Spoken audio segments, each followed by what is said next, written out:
Comenzamos a respirar. Una respiración profunda.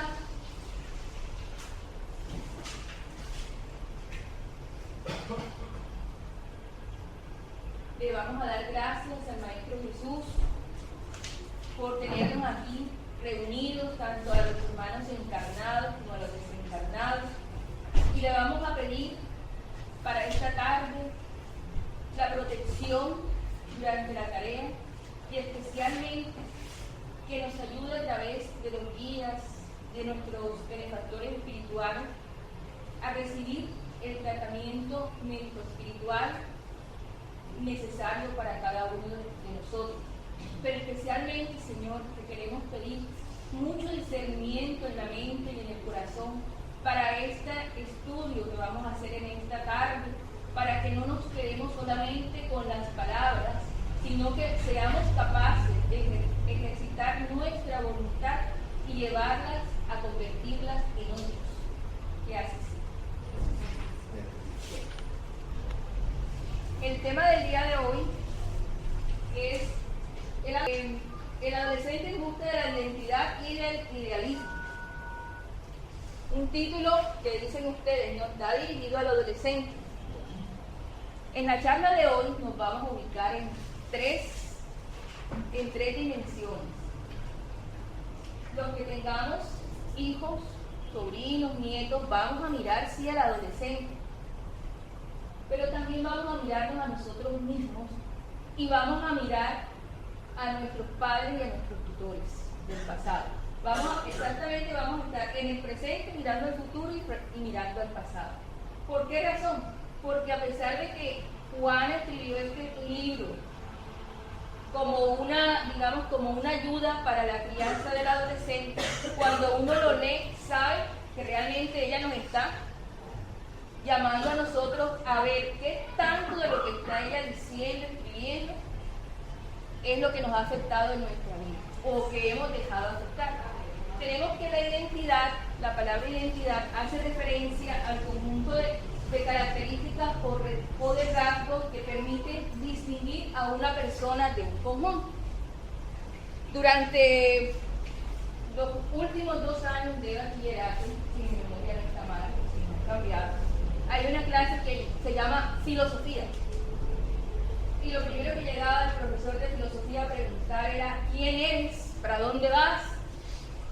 14, 15 años, uno le hacen esas preguntas, uno se asusta. Es la palabra correcta. Uno en ese momento lo que siente es susto. Comenzando porque a veces uno de entrada no entiende la pregunta. ¿Qué pasa? Que estas 3 preguntitas que están allí, que nos las tiran a los 15 años, siempre voy a dar la palabra, que nos las tiran a los 15, 14 años, son unas preguntas que hay que hacerse durante el resto de nuestras vidas. ¿Por qué? Porque nosotros como seres humanos, como espíritus, cambiamos, estamos en constante movimiento, en constante transformación. La doctrina espírita, para entrar en materia, nos dice: ¿quién soy? Vamos, somos espíritus como tal. Viene la pregunta: ¿y qué es un espíritu? Un espíritu es un ser, una energía. Ay, se me perdió. Un ser inteligente que pobla el universo. Y puebla el universo. Y están tanto en el mundo material como en el mundo espiritual.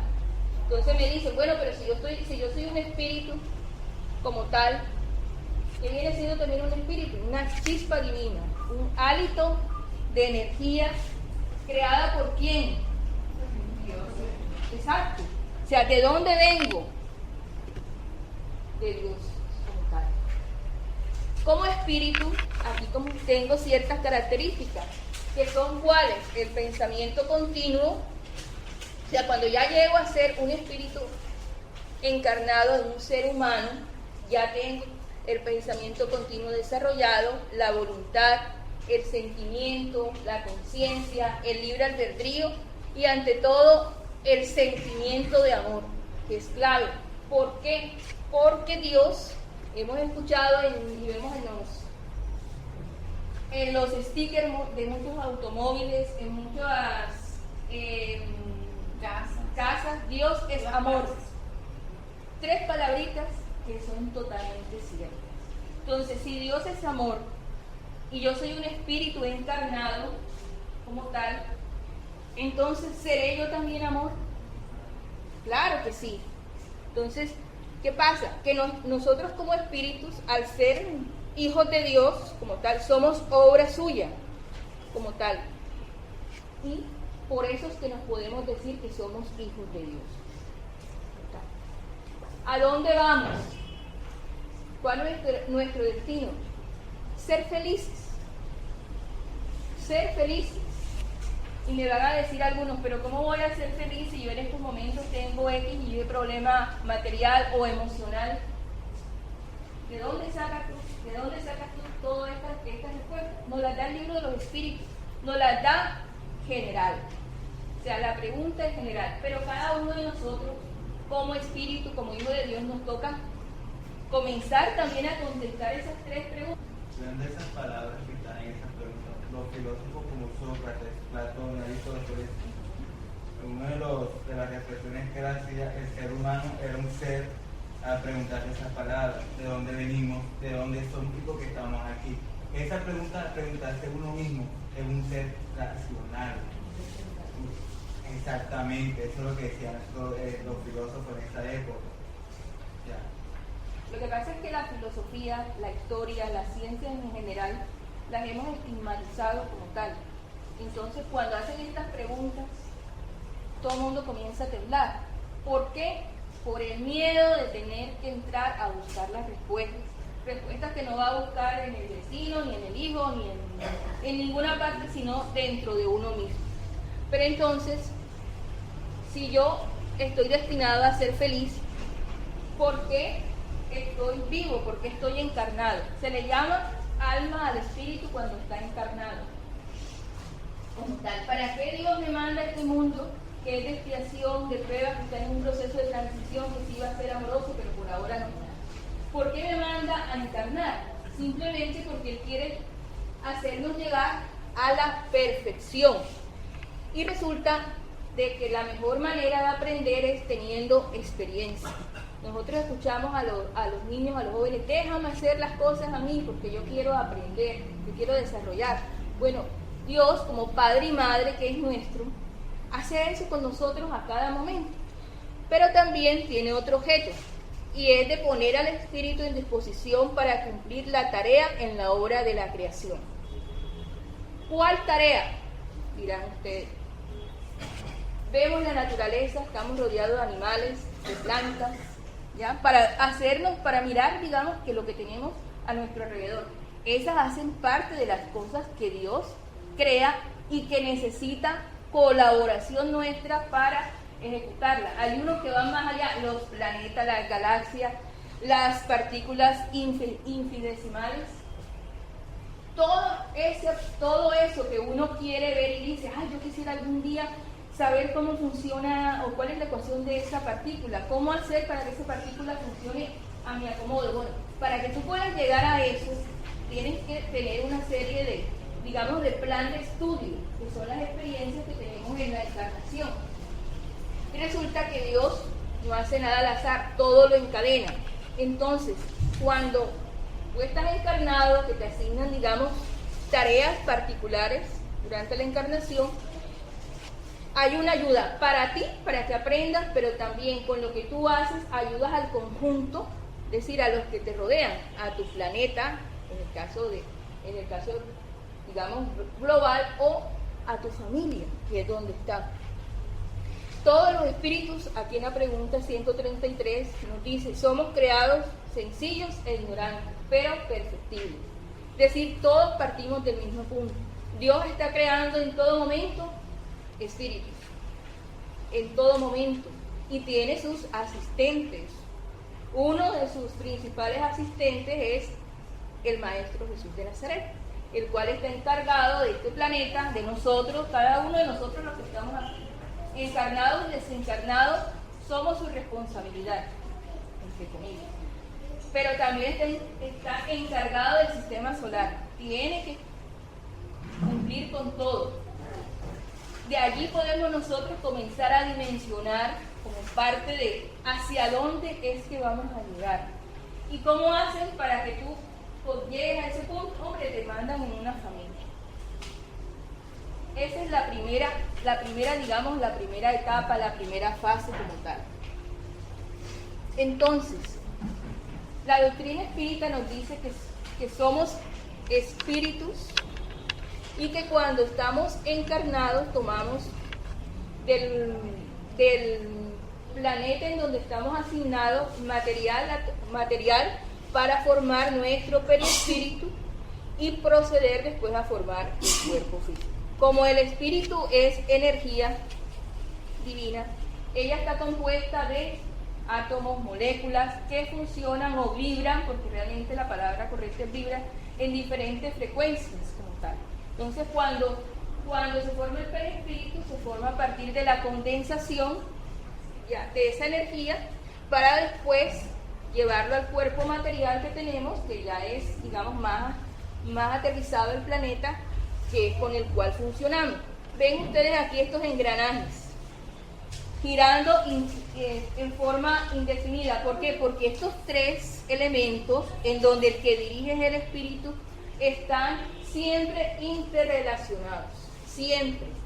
El que dirige es el espíritu, pero todo lo que percibe por los órganos de los sentidos es también absorbido, percibido por el perispíritu y es procesado acá también por el espíritu. Eso es constante. En estos momentos estamos haciendo eso y estamos haciendo otra cosa. Estamos usando nuestra mente. ¿En qué sentido? Nosotros estamos constituidos por dos partes, digamos, esenciales: el consciente y el inconsciente. Son cosas que le escuchamos a los psicólogos y que uno dice, ay, no, esa palabra tan harta, no la entiendo. No. La idea es que entendamos la palabra. No tenemos que tener, digamos, que el conocimiento profundo que tienen esos expertos, pero sí la idea central, que es lo que nosotros trabajamos en lo cotidiano, en el diario vivir, porque usted no se va a acordar en el momento en que está manejando una situación de todo el funcionamiento del inconsciente o del consciente. Usted se va a acordar qué es lo que hay ahí y cómo puede manejarlo, básicamente. Entonces, en el consciente, que es la que aquí, esta figura del iceberg fue presentada por Carl Jung, uno de los padres de la psicología transpersonal, y decía de que nosotros podemos asumir nuestra mente como un iceberg en donde la parte consciente, es decir, la que tiene percepción directa, es apenas el 7% de lo que se ve, y tenemos el resto en el inconsciente como tal. Entonces, en el consciente que tenemos la parte directa, los órganos de los sentidos, los sentimientos, ojo, sensaciones, imágenes y pensamientos que pueden ser observados, analizados y evaluados. Pero tenemos otra parte de la que a veces no nos gusta hablar y es el inconsciente. Básicamente el inconsciente en forma general es un depósito de energías, ¿ya?, en donde nosotros archivamos permanentemente nuestras experiencias vividas. Llámese experiencias, sentimientos, emociones, fobias, cuestiones positivas y negativas. Ese inconsciente a veces es conocido también como el subconsciente como tal y el inconsciente puro sagrado. En el subconsciente actual y en el colectivo tenemos allí guardados los archivos y experiencias tanto de esta reencarnación que estamos viviendo como de las anteriores como tal. Y, por ejemplo, en el actual, que está allí como más cercano aquí a esta parte de contacto, allí comienza a subir a la conciencia. Nos dice nos dice Juana que para que nosotros podamos, digamos que avanzar, necesitamos que parte de este archivo que nosotros hemos construido suba acá a la conciencia, es decir, que haya un análisis, una observación y ante todo una toma de decisiones con el fin de avanzar. ¿Cuál es la idea que quieren ellos en general? ¿A qué nos están llamando a nosotros?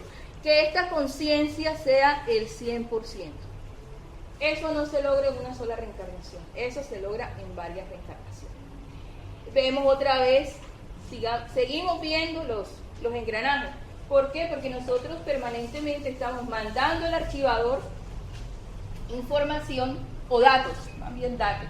La diferencia entre dato e información, para los que no sepan, es que el dato es simplemente algo puntual. La información es cuando usted coge todo ese montón de puntitos y la junta, la analiza, la observa y produce, digamos, una conclusión como tal. Entonces nosotros mandamos a ese inconsciente puro dato. ¿Cómo sacamos nosotros del inconsciente al consciente cosas? A través de los sueños, a través de los recuerdos, de las emociones. En esta figura, nosotros podemos observar aquí, en esta parte, este es el chakra coronario. Nosotros estamos constantemente enviando, digamos que información a nuestro inconsciente y a la vez estamos sacándola. Ese proceso es un proceso eminentemente electromagnético. Entonces, ¿cómo mandamos nosotros y cómo recogemos nosotros información? A través del pensamiento. Y el pensamiento es una fuerza poderosa que no es buena ni mala, dependiendo simplemente de lo que estemos deseando, de lo que estemos necesitando. Entonces, ¿qué sucede? Nosotros a nuestro alrededor, como tal, ese influjo de energía que vamos enviando y vamos recibiendo es permanente, como tal. Entonces, cuando nosotros estamos, digamos, equilibrados, como tal, vamos a recibir del inconsciente buenos recuerdos, buenas sensaciones.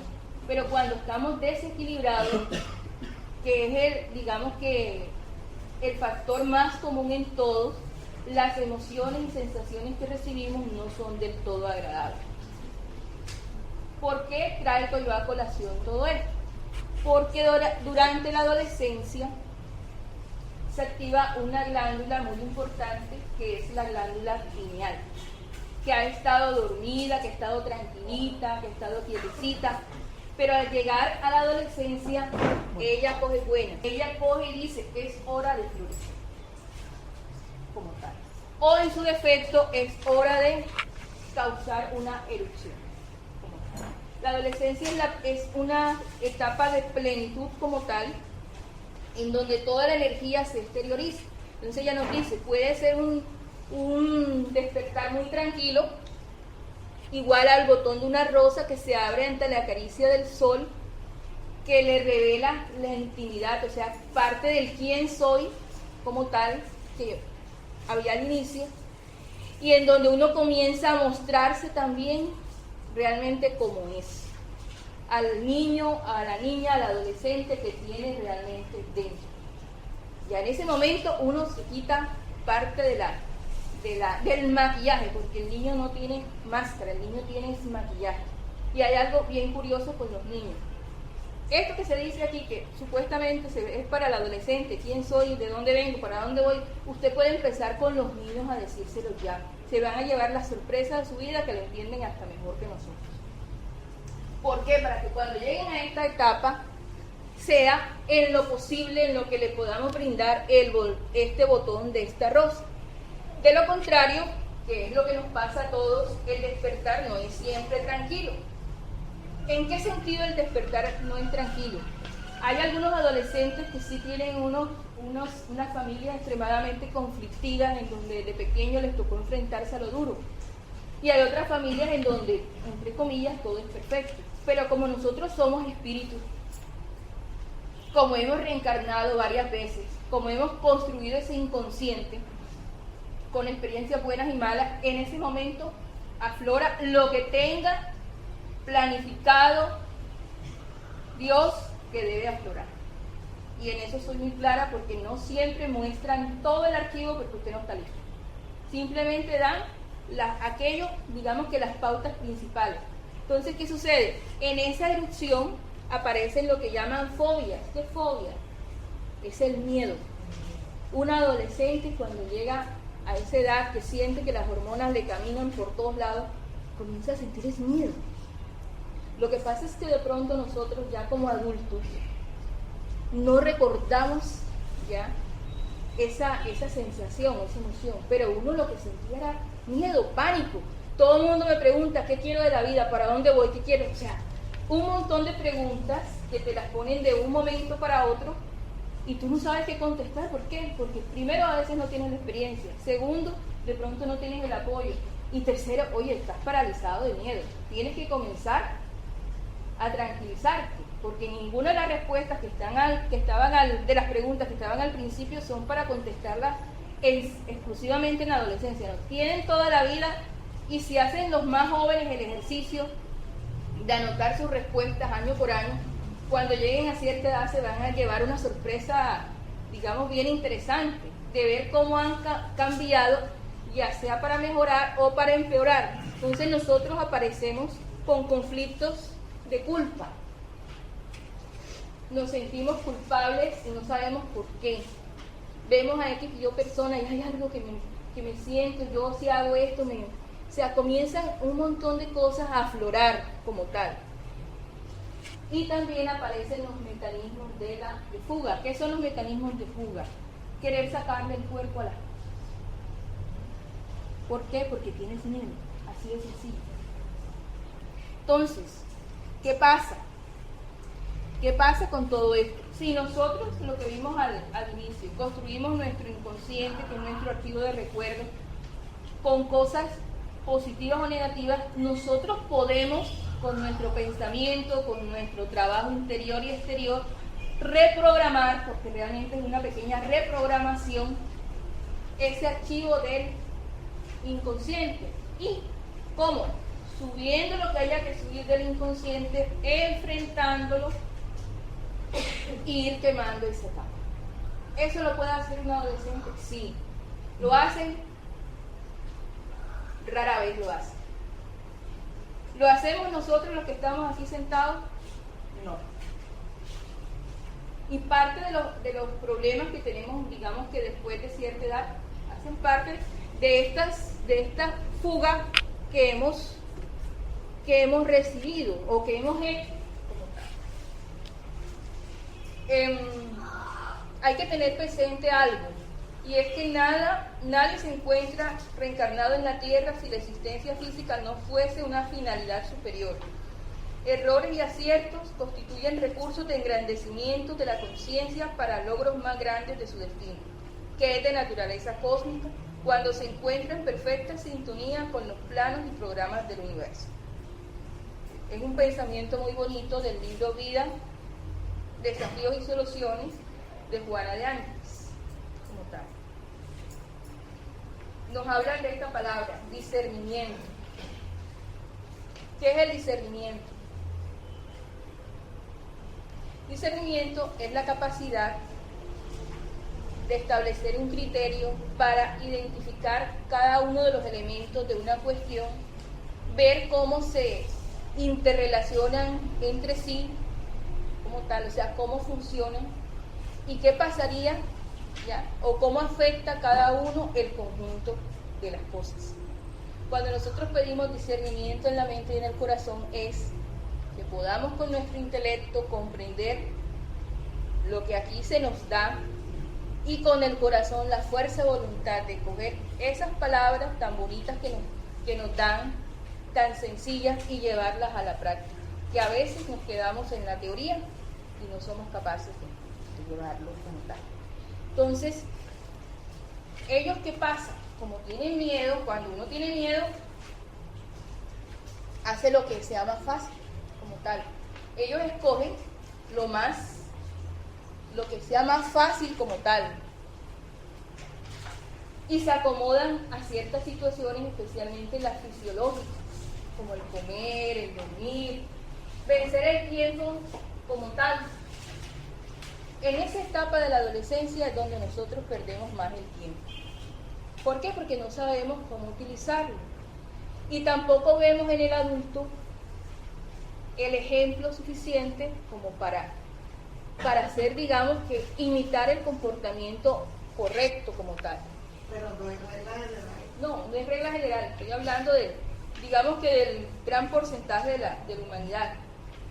Entonces, aquí es donde juega un papel muy importante la familia, el hogar como tal, como esté constituido, ya sea con un solo padre, dos padres, o si está criado por los abuelos o por los tíos. Independientemente, los que vivan con el adolescente tienen, digamos que, mucha injerencia en su desarrollo. Si es un hogar como el de la izquierda, en donde apreciamos confianza, comprensión y afectividad, es fácil para él seleccionar y aceptar, dos palabras claves allí, valores que le sean más adecuados.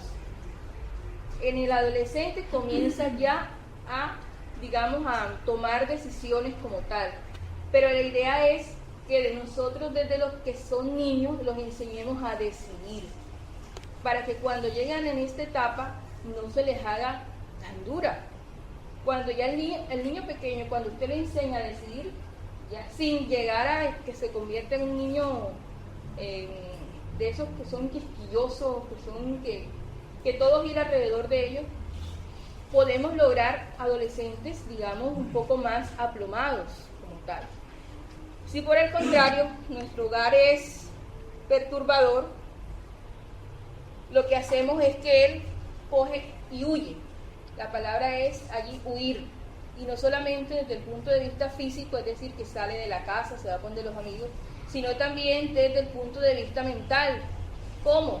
Con las rabias, con la indiferencia, con que todo les molesta, con que salen con expresiones, ay, otra vez lo mismo, ay, eso no me gusta, ay, otra vez. O sea, esas expresiones hay que revisar con mucha objetividad el tipo de hogar que le estamos ofreciendo. Entonces, él se va es para salir de esa amargura, de esa cárcel doméstica. Y esa amargura que está allí es producto de nuestro inconsciente, porque de pronto vivió en experiencias pasadas situaciones similares que le generaron esa sensación, y él en esta etapa en donde todo aflora, ese es el recuerdo que llega, la amargura. ¿Y qué hace él? Su vuela se nos escapa. Esta imagen es muy bonita. Ven un árbol, el de la izquierda, un árbol adulto, ya sacó todas sus ramas, digamos que las esparció, y tenemos a la derecha este árbol joven que está recibiendo el sol como tal, está empezando a expandirse, a crecer como tal. Entonces nos dice Juana que la influencia de los padres es decisiva en la elaboración y el desarrollo del idealismo y en la afirmación de la propia identidad, pero que esa influencia debe ser sin la presión o el autoritarismo de los progenitores. Dice que la forma más sana es el ofrecimiento. Ofrecer es que tú le propongas del diálogo esclarecedor, pero sin la sugestión de consejos castradores e imperativos de malos resultados.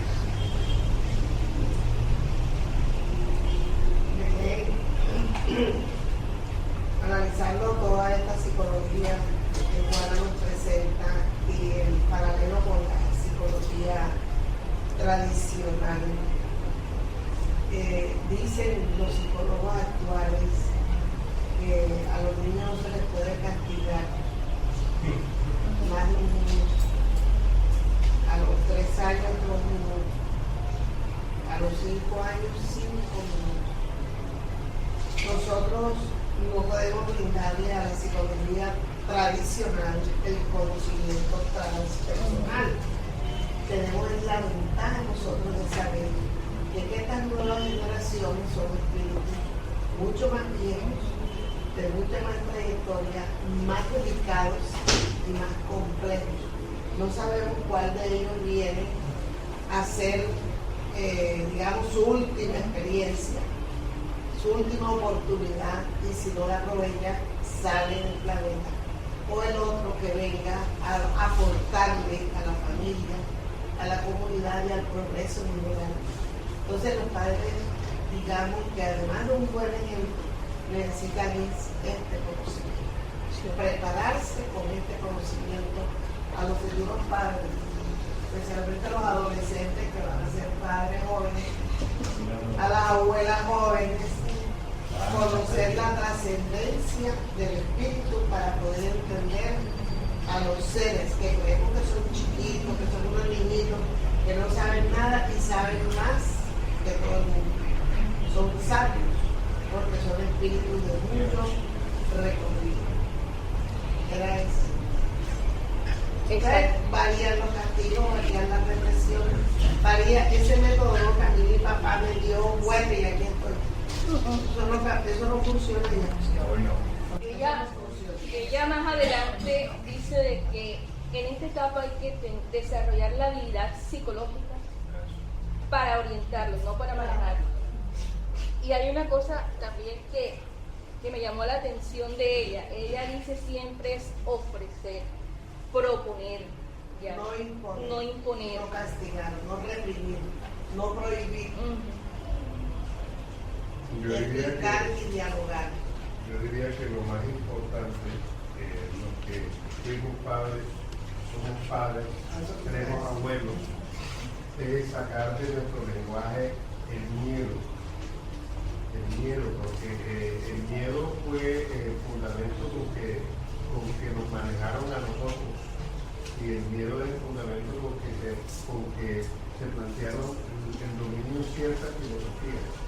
Hay un pensamiento que yo repito siempre: al único miedo que hay que tener es a tener miedo. Mientras tanto, ¿no? Porque con eso que antes nos decían que haz tal cosa porque viene el fútbol, no sé qué casa, porque te va a llevar a la policía, hay que sacar de nuestra...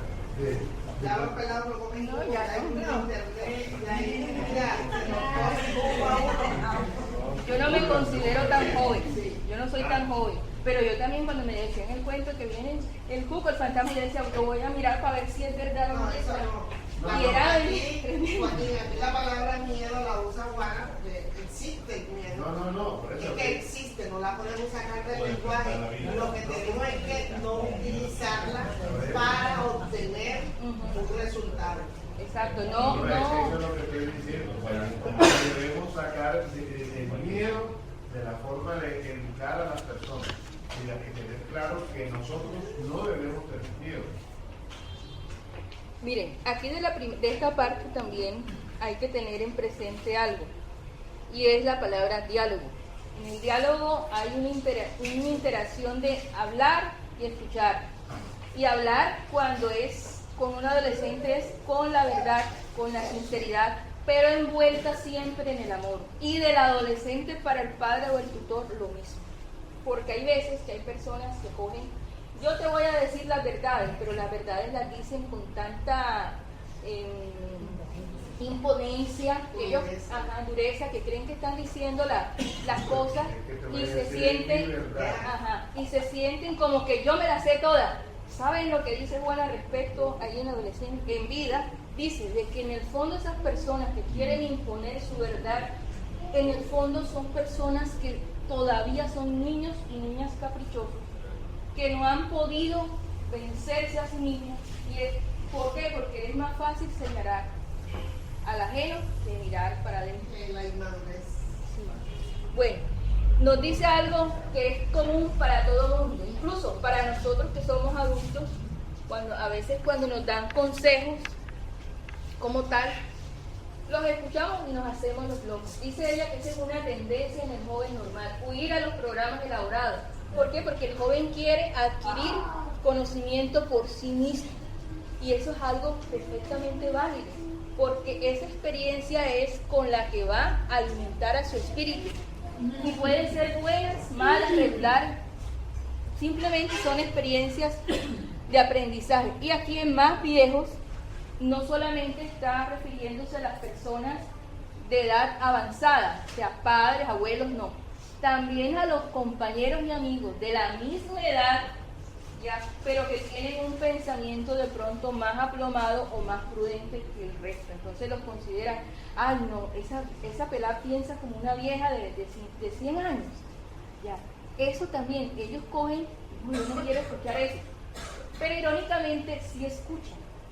A pesar de que van a ir a buscar su propia experiencia, uno escucha. Y después cuando pasan las cosas, hay otra palabra que a nadie le gusta, te lo dije. Y si viene de la mamá, o del papá, o del amigo, que uno dice, ay, bien, me va a decir, te lo dije. ¿Qué es la clave en esto? Que uno con la experiencia puede construir éxitos o fracasos, como tal. Éxitos o fracasos. Pero el éxito y fracaso de cierta acción depende de la óptica con que tú lo mires. Por eso es que es tan importante cada cierto tiempo revisarse uno mismo. Nadie lo va a hacer por ti. Tú mismo, si quieres mejorar como espíritu, como ser humano, tienes que hacerlo. Y es cuando uno tiene que aprender a corregir los errores que hayamos cometido en esta vida. Pero tú, para corregir un error, tienes que saber cuál es el error y en qué fallaste. Y tienes también que coger un fracaso, aparece el fracaso, y tienes que aprender a convertirlo en éxito. Cuando tú logras esto, que cualquier fracaso en la vida lo conviertes en éxito, significa que desarrollaste la voluntad. Y ya comienzas... No, que la estás desarrollando. Sí, que la estás desarrollando, pero también estás mejorando y estás comenzando a creer en ti mismo. Ya. Y esa creencia, esa energía de creer en ti mismo, tú la puedes focalizar, ojalá hacia lo bueno. Ojalá hacia lo bueno, porque esa es la idea, pero también hay personas que lo pueden focalizar hacia lo malo. La idea es hacia lo bueno. Un iPhone, este computador ya está obsoleto. Realmente, no, que sea realista, esto está cambiando no cada 2 años, cada año, decía ella. Máximo, cada año y medio. Ajá, ella dice allí, y me llamó poderosamente la atención, que el libro fue escrito hace 20 años, literalmente, y decía lo que decía allí, cada año está cambiando. ¿Qué vigencia? ¿Qué vigencia? Sí. Ya, y la palabra clones y todo eso, todo lo que ella utilizó, que va más adelante, interesante, o sea, se tomó mucho trabajo ella en investigar esto para nosotros. Investigar, traer, porque ella lo dicta, avivarlo, pero detrás de ella hay un equipo completo que la está asesorando, que la están ayudando como tal. Y ella nos dice algo. Estarán aprendiendo de ella porque la saben. Ahí hay una infinidad de variables que uno no alcanza como a dimensionar. Dice que cuando uno intenta imponer el punto de vista, transfiere la realización no lograda para que otro la consiga, alegrando así al que se convierte en forma. El ejemplo clásico. No te doy lo único. Alegrando así a aquel que se convierte en su mentor. Es decir, yo vengo de una familia donde todos han sido médicos, excelentes médicos. Y nace uno que le gusta la pintura, el arte, es más, el ejemplo más completo, médicos neurólogos, especialistas. Y le nace un hijo que le gusta el arte, la música. Entonces, ¿qué pasa? Que todo el mundo dice, y tiene unas excelentes manos, que es algo que también llama, ¿no? Tiene las manos para operar todo. Todo el mundo dice, él debe ser médico cirujano. Ahí estás transfiriendo el punto de vista, tu punto de vista al adolescente. Pero el adolescente sí será feliz en esa profesión, sí le gustará. Claro que no. Claro que no. Ajá. Esa es una historia, no recuerdo en este momento el médico. Lo curioso es que años después el muchacho estudió su música. El pelado se dedica a través de sonidos a mejorar el funcionamiento neuronal del cerebro. Cogió lo que él vio en toda su familia, funcionamiento, porque el peladito aprende. Así no vaya a ejercer como médico, ellos aprenden. Cogió todo ese conocimiento, entendió el problema de la frecuencia y la sintonía, porque eso realmente es música, frecuencia y sintonía, y lo aplicó ¿para qué? Para sanar enfermos que estaban en ciertos estados en donde no podían, digamos, que manifestarse. El padre encontró, digamos, que sorprendido, porque los otros médicos le decían, oye, mira, esto se puede, tu hijo hizo esto, él se quedaba sorprendido, hasta que él mismo vio que lo que él creyó que su hijo no aprendió durante toda su vida, sí lo aprendió, solo que lo aplicó de otra manera, en una manera que lo hizo feliz. Entonces nosotros, la educación propone y el educando aprende mediante el ejercicio, la reflexión y la maduración. Y aquí no podemos echarle la carga a nuestros compañeros educadores, ya porque realmente la educación empieza en el hogar como tal. Ejercicio, la reflexión y la maduración como tal, eso viene ese como tal. Ya, y para que no se asusten como tal. El docente tiene una gran responsabilidad. Sí, pues. La instrucción y el ejemplo del docente también marcan al niño y al adolescente. Tiene una gran responsabilidad. La educación. Hay niños que quieren ser como los profesores. Sí, y acá idealizan a los profesores. La forma de vestir. Y aquí tenemos el caso de una profesora llamada Carmen, no sé en cuál de estos pueblos, que fue agasajada y renombrada como la profesora del afecto. Y a través del afecto ha conseguido que sus niños, es aquí un poquito la parte, que sus niños le canten, le compongan y estudien con alegría. Eso no puede lograr, eso es de la profesora. ¿Ya? Entonces hay un trabajo también muy hermoso, digamos, la continuidad del hogar está en el docente, en seguir realizando y seguir edificando a la niña.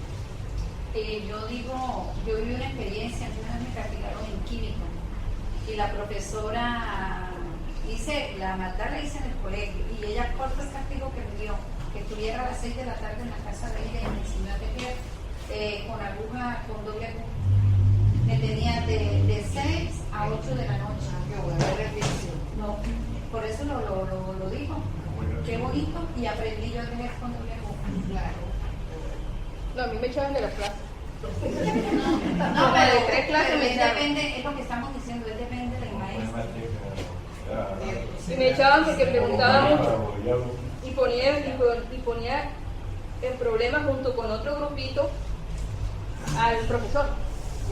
Pero era porque veníamos de otra concepción en donde nos decían de que nosotros teníamos que ir a hacerle preguntas al profesor, porque ya lo demás teníamos que haberlo leído en los libros. O sea, ese es otro modelo educativo muy diferente al actual. Entonces, de lo que están diciendo, miren la palabra, tanto en el hogar como en la escuela, está esto. El ejemplo, la palabra convence, pero el ejemplo arrastra, como tal. Y ella nos habla de los modelos que deben ser silenciosos, expresándose por esa palabra, ejemplo, por la alegría de vivir, como nos estaba diciendo usted ahora, por valores comprobados, en lugar de palabras sonoras, pero cuyos actos demuestran lo contrario. Actos es de hacer. ¿Qué sucede? Que nuestros compañeros adolescentes nos tienen siempre en la mira. Ustedes creen que no están viendo, ni oyendo, ni nada, sí lo están haciendo. Son unos fiscales. Sí. Y en la mira es que te están mirando para ver si eso que dices en lo cotidiano, no es que te atienden, si cumples, si es verdad, ¿ya? Y te cogen y te sacan datos y hechos de que no lo cumplen y cuándo no lo cumpliste y todo. Entonces, de allí ella dice de que por eso, en cierto modo, hasta cierto punto, los padres son responsables por el fracaso de sus propuestas, en el caso de que no sean coherentes entre lo que digan y lo que hacen. Y esa fiscalización no es en la adolescencia, esa fiscalización viene desde niños. Uno como niño va viendo al papá qué hace, qué le disgusta. Si dice, no digas mentiras, pero está diciendo, uno va mirando y lo va anotando, y en la adolescencia lo que hace uno es sacar toda esa estadística que tenía en el inconsciente y mostrársela. Oye, yo no te creo. Sí, esa es la palabra, recuperarme.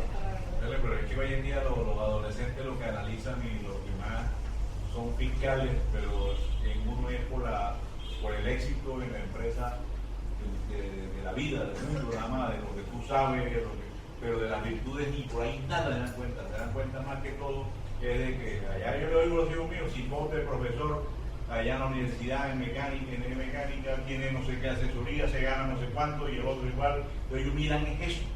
porque a los profesores los ven en allá, pero en el fondo no conocen al profesor porque en la calle puede ser otra cosa. Y el profesor que vive en la casa, ¿qué dice? Y el profesor que no vale un peso, porque no maneja bien los computadores, porque no es magistrado, porque no es superdotado, ya, pero la parte moral no la mira, la parte de la lectura, ¿ya entiendes? Entonces, ¿qué pasa? Que ellos miran en la parte esa del éxito profesional, el éxito del billete, de tener un buen carro, de tener buenas profesiones, eso es lo que se fijan los muchachos. Y el padre es aquí. Y en cambio a uno lo critican, que ha quedado, que no sabe manejar bien el computador, que es bruto. Eso es lo que uno oye a los muchachos hoy. No, ni siquiera Lo ven que a uno bruto, 24. que ni siquiera que es bruto, es que no te dedican 5 minutos a enseñarte porque no tienen paciencia. Eso, no tienen Que ni paciencia. siquiera le tienen paciencia. Uno tiene que ser Enséñame, mira, buscar y uno mismo Uno mismo meterse. Pero uno sí tiene que tener paciencia porque ¿La ves tú? ellos no se acuerdan de la paciencia que tuvieron. Entonces la adolescencia es muy complicada. En cambio, a los papás los veían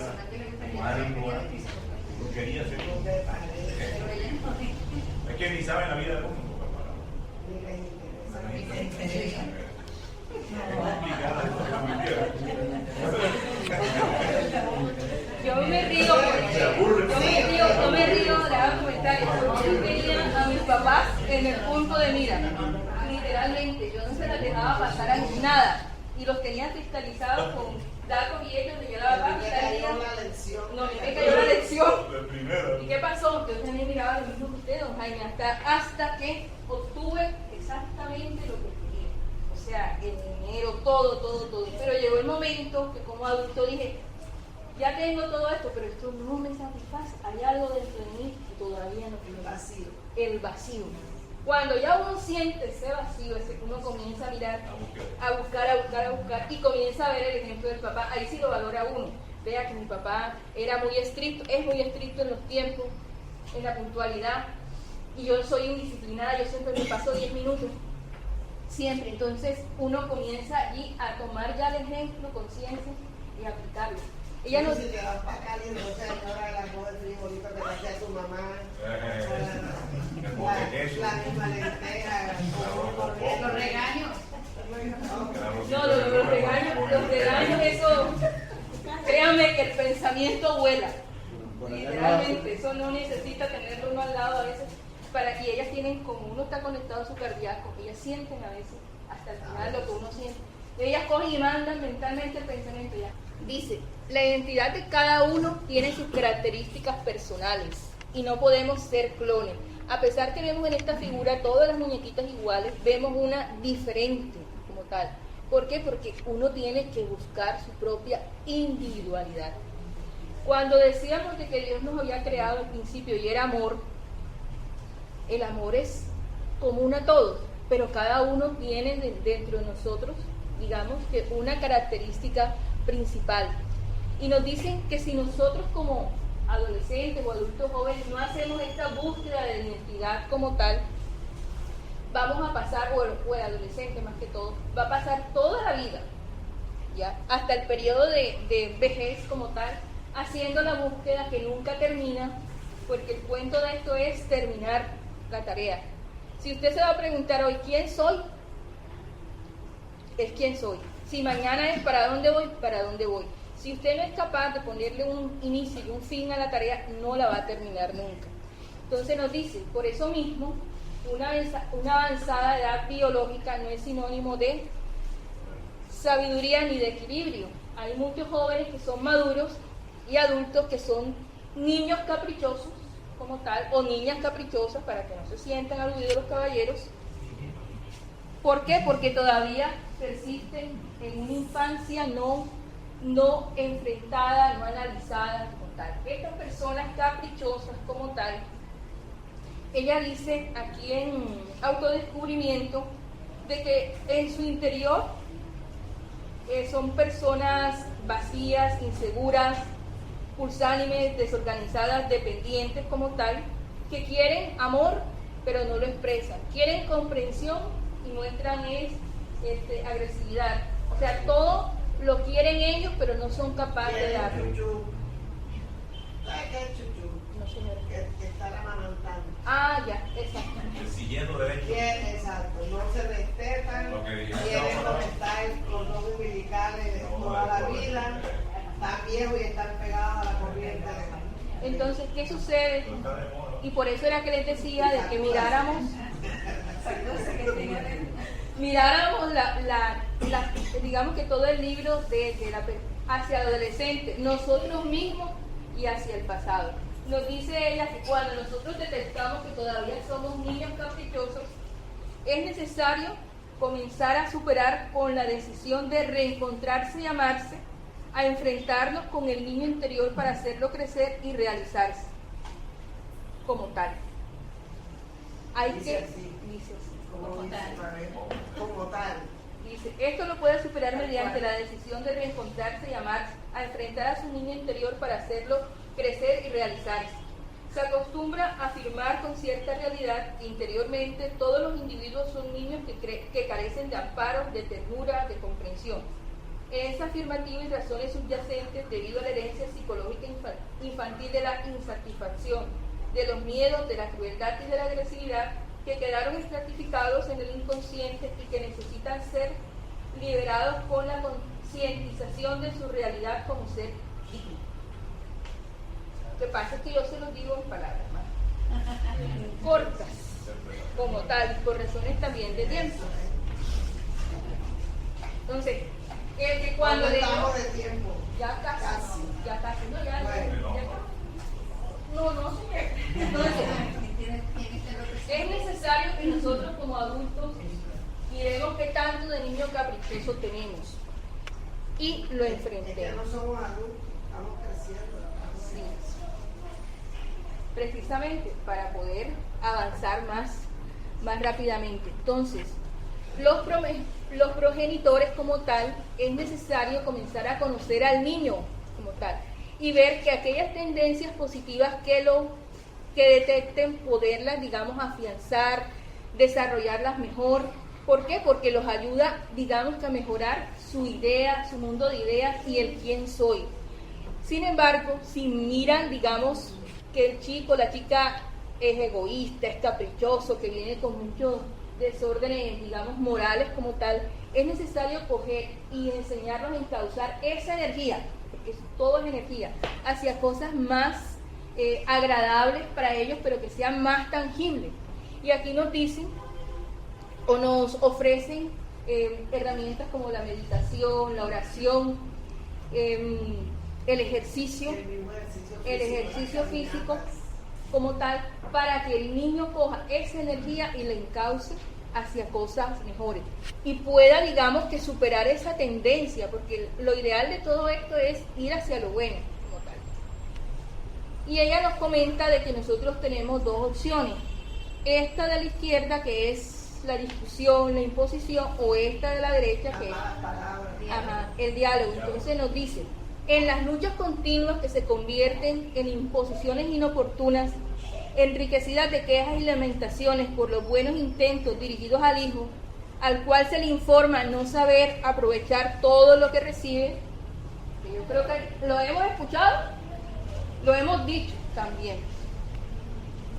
Es justo que todas las propuestas, se haya siempre, aquí dices proponer, sean hechas en forma edificante, sin acusaciones ni rechazos, pero sí con espíritu de tolerancia y comprensión, hasta que el discernimiento del adolescente acepte como fenómeno natural la contribución, teniendo en cuenta que la opción fue propia y que eso es bueno para él, no porque otros así lo quieran, sino porque más lo anima y lo agrada.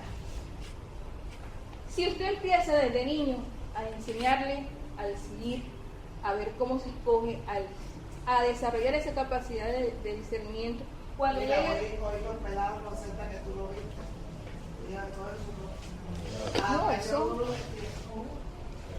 Se la compraban. Se la compraron. Se la imponían pocas, a los niños no les gustaba. Y uno era heredero, doctor. Sí. Entonces, aquí la clave es la propuesta. Si ve usted, mire, uno como hijo llega a conocer, incluso hasta manipular, como decía en una charla pasada, a los padres.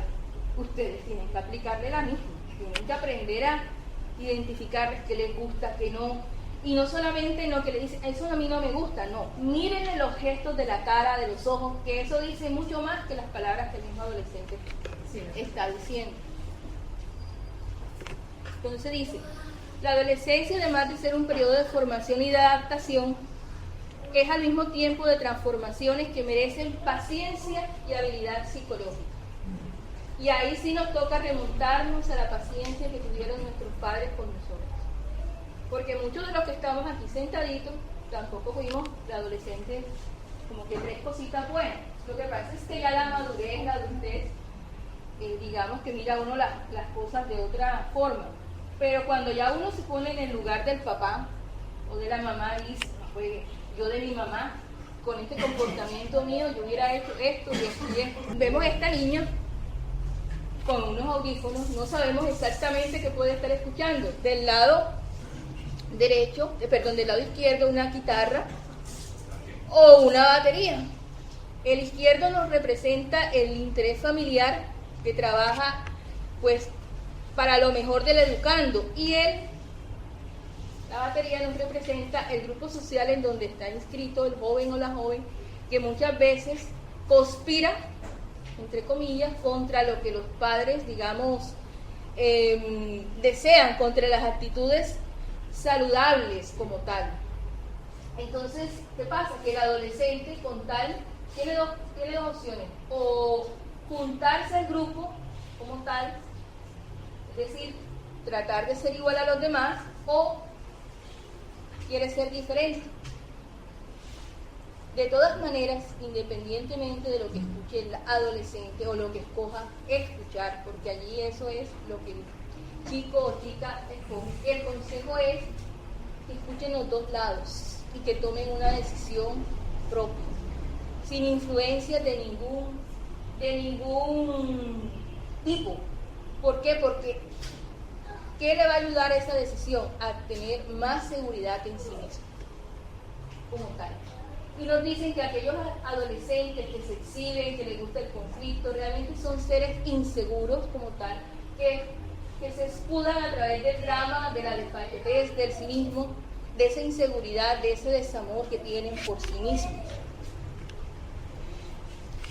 Entonces nos dice, con la tranquilidad del flujo sexual, mediante la reflexión y el trabajo, a través del estudio de las aspiraciones superiores que deben suministrar con cuidado, él comienza a identificarse con el mundo, con las personas y por fin consigo mismo. Esa autoidentificación es más lenta porque es más profunda, prolongándose a toda la existencia, bien orientada por el deber y las aspiraciones ennoblecidas. ¿Es importante el grupo? Sí, es importante el grupo. En el grupo el adolescente va a comenzar a decir, me siento cómoda con esto, me siento incómodo, esto no me gusta, como tal. Y podemos observar ahora con la influencia de los medios de comunicación, más que todo el internet, que ellos se juntan a grupos sociales diferentes. Hay que sentarse y ver a qué grupos están ellos, digamos, inscritos, vinculados, no con el ánimo de la crítica, sino de tratar de ver y preguntarle, ¿qué es lo que te gusta de ese grupo? Si te parece bien, si estás de acuerdo con esa idea. De pronto, por miedo a ser diferente a los demás, se junta con el grupo, aunque en el fondo no esté de acuerdo con ellos. Ahí es donde uno llega y los ayuda a tener la seguridad de decir, no, yo no quiero más esto. Y nos dicen de que toda esta parte de autoidentificación es un proceso lento porque es profundo. ¿Profundo en qué nivel? A nivel del espíritu, que es lo como tal. Ya esta es la última diapositiva.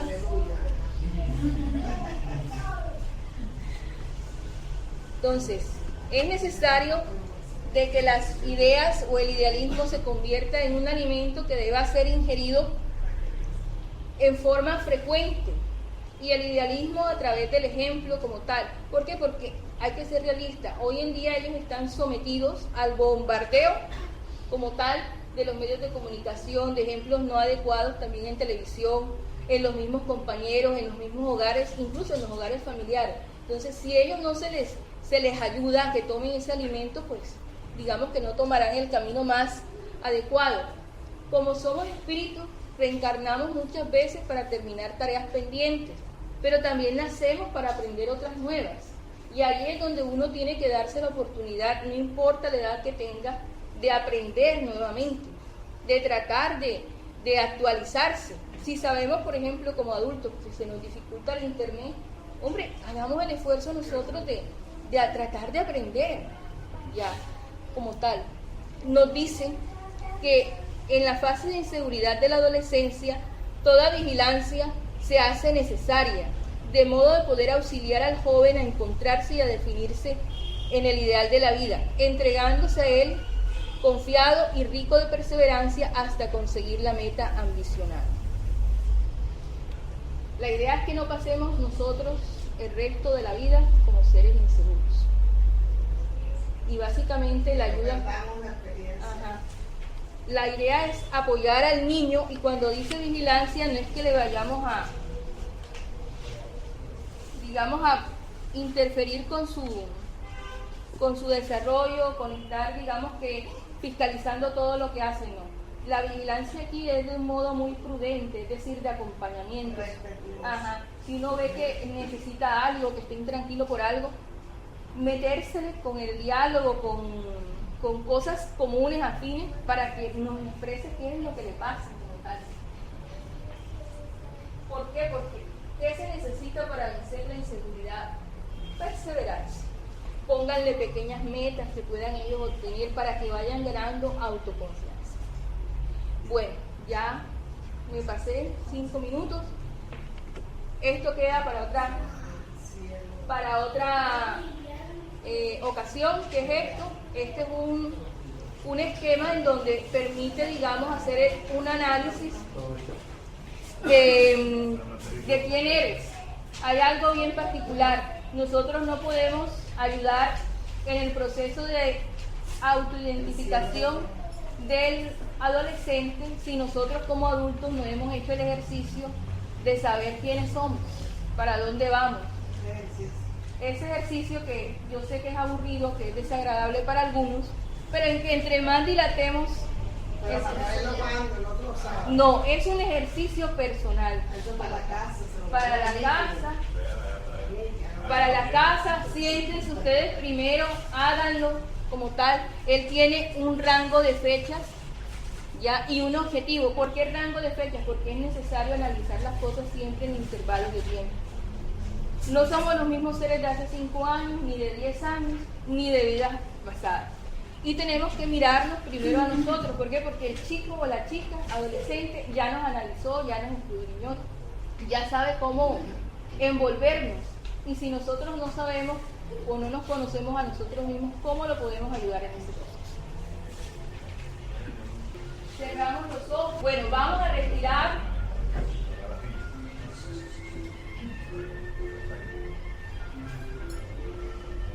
Respiramos.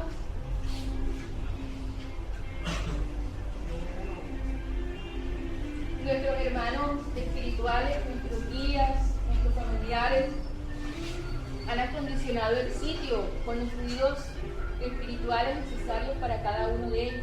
A través de la respiración podemos absorberlos, respetando siempre el libre albedrío de escoger si sí o si no. En esta tarde escogemos por sí. Gracias, Dios mío, por estas enseñanzas tan hermosas que a través de Juana de Ángeles llegan a nosotros. Si bien es cierto que nos comprometen un poco más en todo esto, también nos abren los ojos a las cosas que hemos hecho, que pertenecen a nuestro pasado, pero también nos ofrecen la oportunidad de coger todo esto y crear un mejor futuro en nuestros hogares y en nosotros mismos. Te pedimos en estos momentos la presencia de los hermanos encargados de la tarea de paces a nivel espiritual, para poder recibir todas esas luces, todas esas flores que ellos con tanto amor traen para nosotros. Respiramos, traemos a nosotros la imagen de Jesús de Nazaret, sentado en una roca muy hermosa, con nosotros enfrente, rodeados de muchas flores, de cascadas cristalinas, y con esa imagen tan hermosa que hoy nos han traído, nos disponemos nosotros, los hermanos menores de Jesús de Nazaret, a recibir toda esa energía que con tanto amor viene a darnos. Respiramos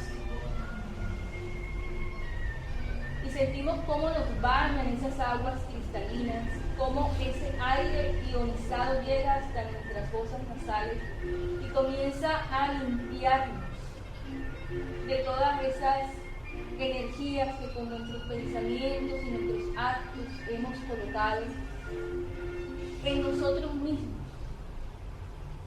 Sentimos cómo nos despejan nuestros centros de fuerza, el coronario en la cabeza, nuestra frente, nuestros ojos, nuestros oídos, nuestra garganta.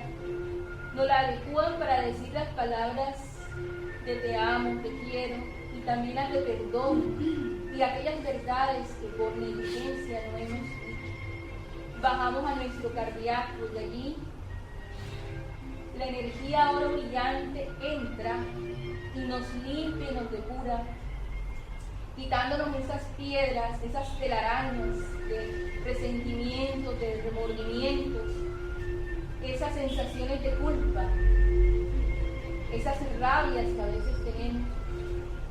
Esa energía que con tanto amor nos aplica nos ayuda a liberarnos.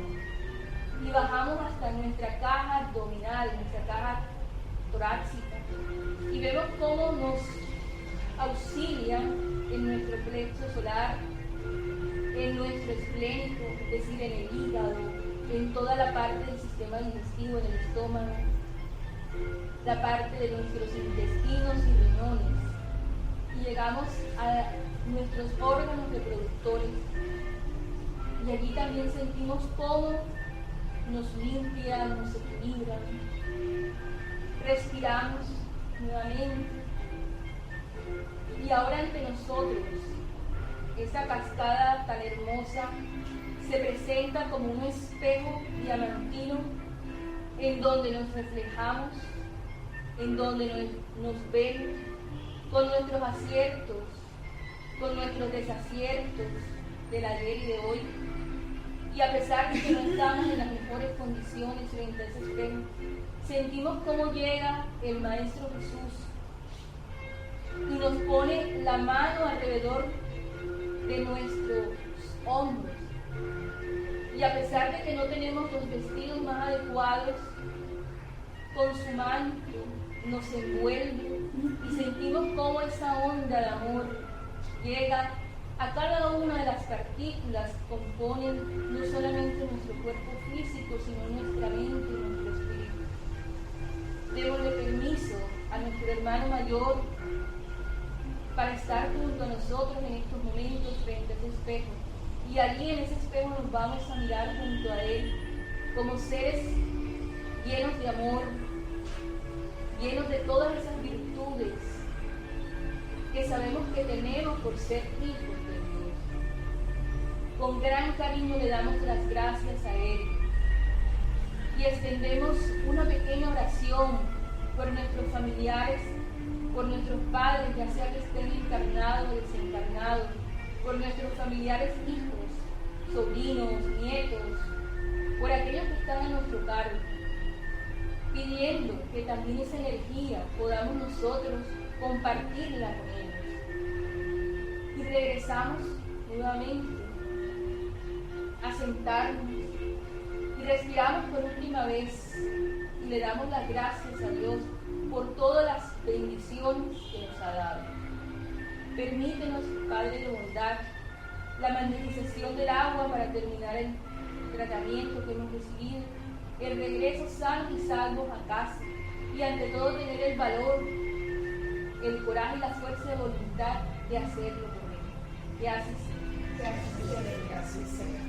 Oración por nuestros familiares, por nuestros padres, ya sea que estén encarnados o desencarnados, por nuestros familiares, hijos, sobrinos, nietos, por aquellos que están a nuestro cargo, pidiendo que también esa energía podamos nosotros compartirla con ellos.